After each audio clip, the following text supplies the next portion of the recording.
Hello everyone, welcome back to another Deniz.Talks.Football video. I know it's been a long time, a very, very long time in fact, since I've last uploaded. But it's been a couple of things going on. I just need to get some work done and I'm good to be back. 2026 is going to be the year of Deniz.Talks.Football. We're going to be much more consistent on the channel. It's going to be a lot more uploads than what we started with. So I'm sorry to anyone that I kept waiting. But new year and new goals for everyone. And we start the new year off not horribly, but obviously if Maresca was still in charge, maybe we could have got a result in this game. But we do win in the end. We score a last minute winner.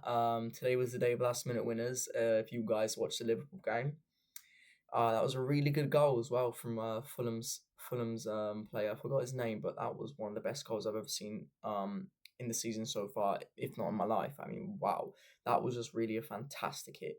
But you're not here to talk about Fulham. You're here to talk about Chelsea versus Manchester City, 1-1.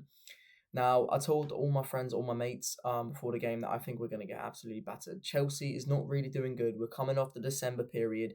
The notorious December Chelsea, one of the worst performing teams I've ever seen in my youthful life. December Chelsea just forgets how to play football. I mean, I really don't understand. You come off the highs of beating Barcelona 3-0 in the Champions League, tying against Arsenal 1-1 again with 10 men, when really if you had 11 men you could have won that game. And then you come in with kind of like stinker results.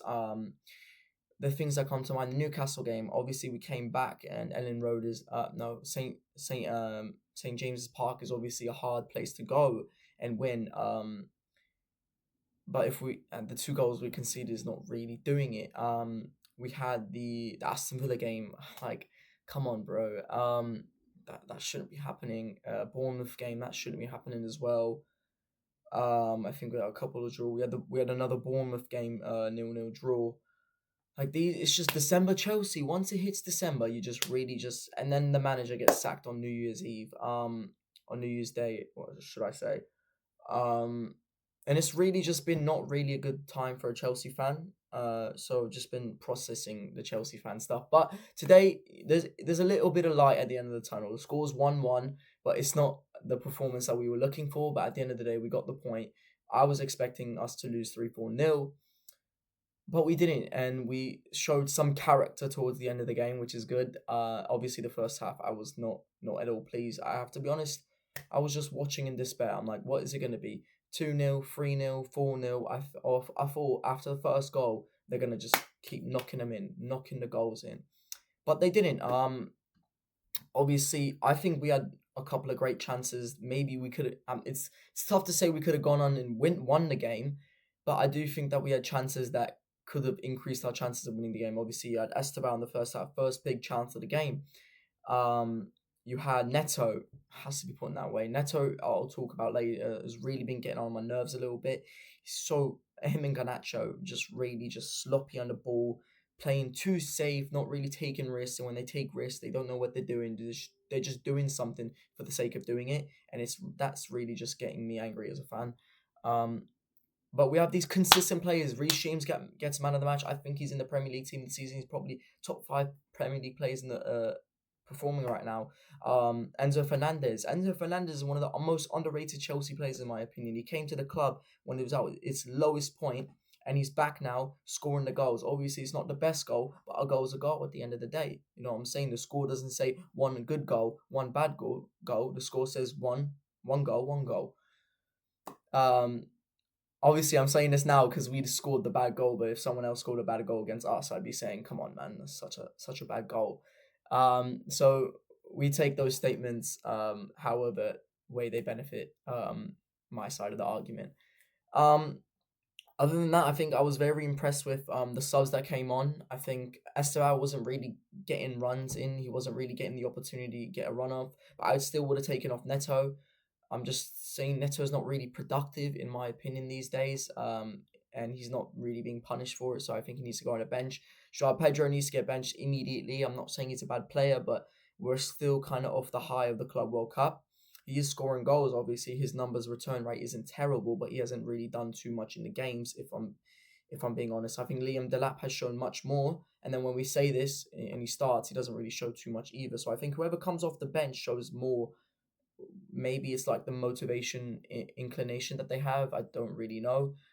But that's just their thinking mind. We'll have to see what the coach does, whoever our coach will be. I think it's the Strasbourg coach is going to be our coach. I forgot his name.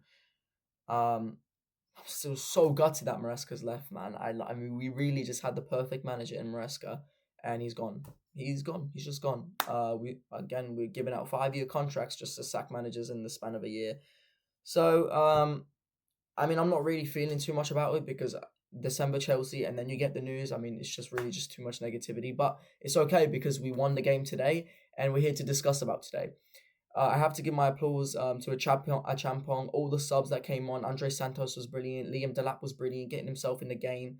Really, really good, positive. Cole Palmer looks to be getting really fit. I think if we had Caicedo, if we had Cucurella, I'm not going to say if we had, I meant to say if we had Sanchez. If we had Cucurella, maybe it would have been better, but João Hatta really looked like he was settled in today. I mean, this is the João Hatta that we were all super excited about acquiring from Ajax, and he's really shown himself to somewhat of the level that we expected of him, and that's really, really good. Obviously, he had a few missed touches, but I think he was really positive today, and it's good to take away from the game. We missed Fofana as well. Obviously, he woke up with a fever. I heard on the telly. I didn't know that until the game started, and I was like, why is he not playing?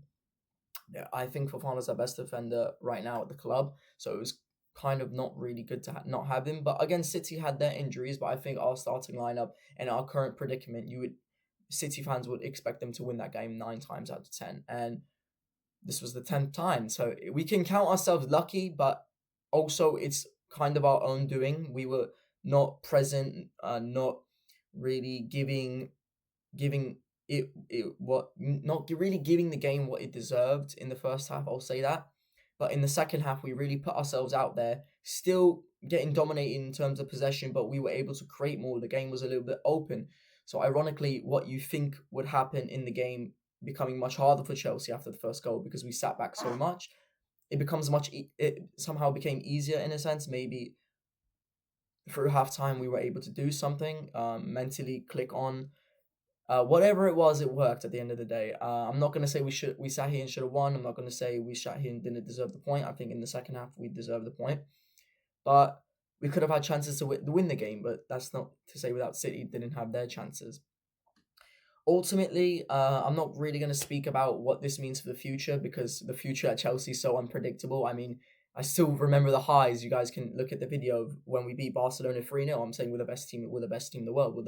Now we're sitting 5th or 6th in the Premier League table, 17 points off the top. So take with that what you will. It is what it is. I've just decided as a fan that I'm just going to take things as they go and analyze it as we go because it's not good to look at the future, predict what we have in the future as Chelsea because the only thing that's not in our heart, the only thing that's in our hands is to react. We're not able to control anything that goes on within the club, so it's not really good to worry about it too much. I mean, we just have to take things as we go. It's not to say that we're not upset with the decisions that are being done at the club or the results that have been of late. But the best thing that we can do is just remain positive, help the team out. I heard the Chelsea fans chanting on the telly, but I also read on social media that they were chanting Roman Abramovich's name, which I'm all for, to be honest. I mean, it is what it is, to be honest. We just have to take things as they go. And other than that, I don't really have too much to say. If you guys have anything else you feel like I left out, please let me know down in the comments. Make sure to like the video, and the next video will be coming soon. I'm not sure when our next game is. I think it's on Wednesday. But if there's any news until then, you guys should expect a video, and I'll be uploading way more consistently now. But other than that, I'll see you guys later. Cheerio.